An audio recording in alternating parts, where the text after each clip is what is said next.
Talk about Malik Willis. Talk about anybody else that you saw that you liked, or what impressed you. Just give us a.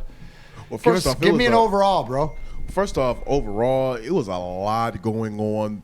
Every reporter that I've talked to down there, they said that this year was different, obviously due to COVID, switched a lot of things around. So a lot of things were socially distanced, a lot of regulations in place. It was good. I ain't gonna run. It was a good experience, but a bit overwhelming experience. I didn't know what to expect because it was my first time ever going down to the Senior Bowl. So I was just taking it in, talking to other reporters, seeing what kind of things that I need to look out for. My main thing for us, for Woodward Sports, was just going down there and getting content, getting interviews, trying to get some insight from these players and these coaches and these agents and see what they're thinking. I did watch a little bit of the guys on the field when I was at the practices because they had to come back early due to the weather and flights being canceled and whatnot. Shit. But that was another headache in itself. But I did get to talk to a couple players. I talked to Sam Howell briefly, was able to ask Malik Willis a question. I talked to Jim Nagy,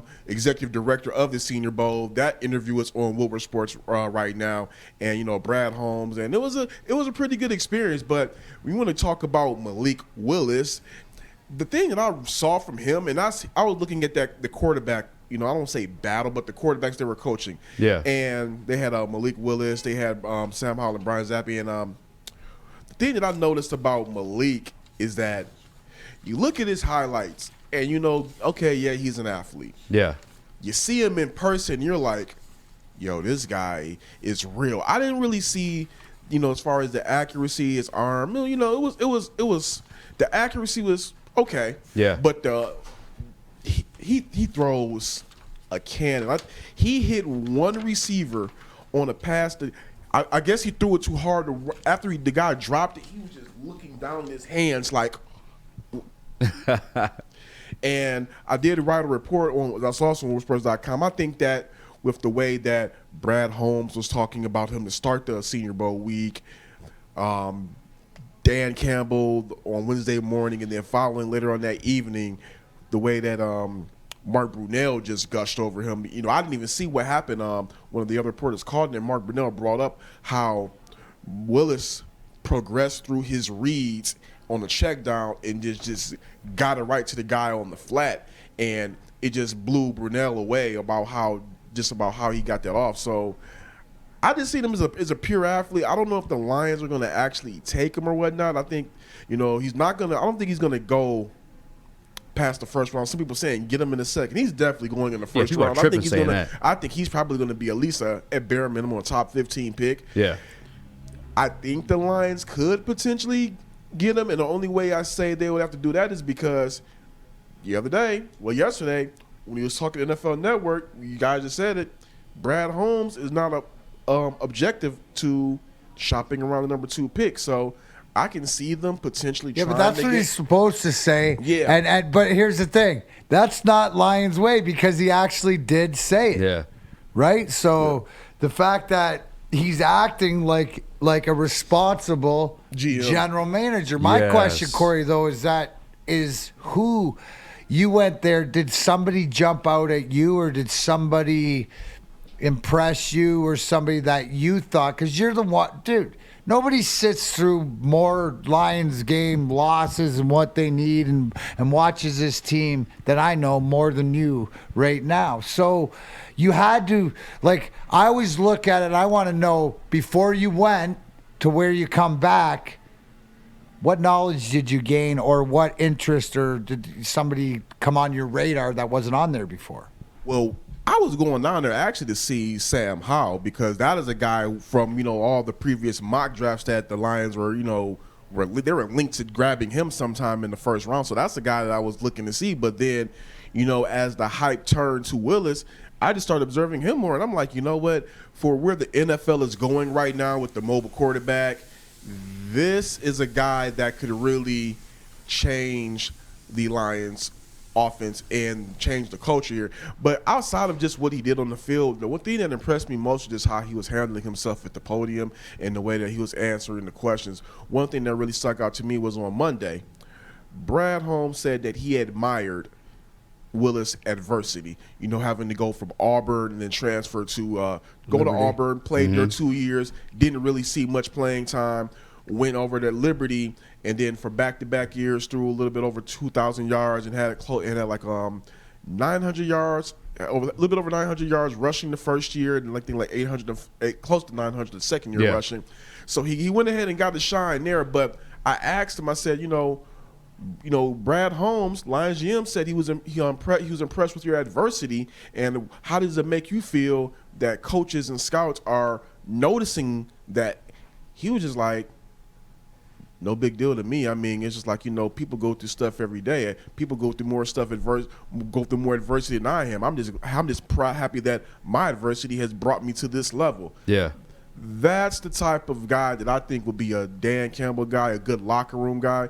I don't think that you will bring him in and start him right away. But, you know, if you're able to trade back, get him, sit him for a year, let him learn under Goff, and then, you know, you make your decision about Goff at the end of the season.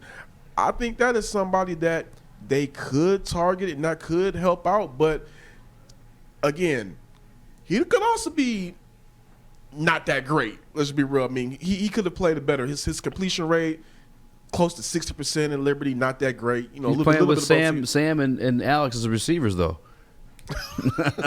I mean, no disrespect, Sam and Alex. I apologize. But, you know, thing is, I think that, you know, he has a lot of potential, and I think that the Lions do have to go in the quarterback route at some point. I'm not sure if it needs to be first in the first round, or maybe in the second or third, but they're going to have to get a guy. And, you know, the combine's coming up. You know, they're going to have more interviews and everything like that. So if they're high on this guy, I say get him. I'm just kind of leery on drafting him super high, especially don't think they should draft him at number 2. Yeah, no, not number 2. You spoke on something with Mark Brunell being excited about him making a play, going through the progressions and whatnot. And I heard that all the guys look good in their single, positional drills, stuff like that. I mean, it's a drill. You know. Yeah. Was that in team practice though when he made that play? Do you know? Or, yeah, it was during the team practices. Okay, yeah, because I was looking at the scouting report, and that's one of the things I had on him as a knock was like he doesn't get to go through all his progressions. But speaking with Scott yesterday and the week before, he didn't have time to go through progressions at Liberty because that was like one of the worst offensive lines in all of college football last year.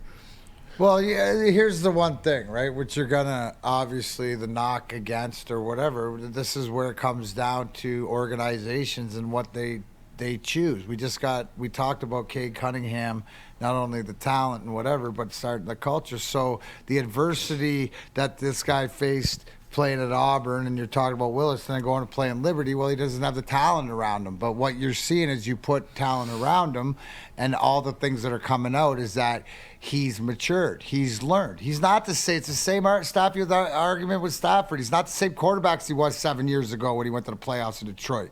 Right? He's not the same guy that walked onto the field at Auburn. Right? So the person, and I think more so with what you said, Kory, it goes back to who is in charge of these decisions. And when Brad Holmes not only says the proper things about, hey, yeah, we're interested in number 2, that's what your GM's supposed to say. And also, too, your GM's supposed to say is comment on the character of this kid, right? Yeah. Or the kids that they're drafting. That's what I want, because that's how you see not only character and talent, then you have a draft class chosen that hits the field and is number 6. So, to me, it goes to the same things we're talking about in every organization in this town. Who's making the call? Who's doing all this? And it's Brad Holmes in this football situation, I'm gonna watch more tape on him, a couple of more games on him. I mean, like I said, everybody looks good in practice. I mean, you're not really facing under too much adversity. I'm gonna go back and go do a deep dive on film about him, but up close, the most I can say is that he's a phenomenal athlete. I don't know whether that means he'll be a phenomenal quarterback or not, but he's a phenomenal athlete. Is the comparison to Lamar Jackson? I think it's Josh Allen. Fair? More than Lamar Jackson. Or who would you compare? Like, as far as out-of-the-pocket athleticism, or just, like, can run, or who do you have a comparable who he reminds you of? So that's a no? I don't have a comparable right now. Okay. For me, just when I look at him, I think, and you can't really compare it because there's a big size difference there between him and Josh Allen. But I think it's Josh Allen because he has more passing prowess than Lamar, I would think. I think the reason why, and Kory, you probably said this, I think everyone wants to compare him to Lamar is because they're both black and they can run. but it's just not Lamar is a different. He's an anomaly. Lamar is a different type of animal. Like, I don't want to put Willis in that MVP type exactly. conversation. Yeah. No, he's not.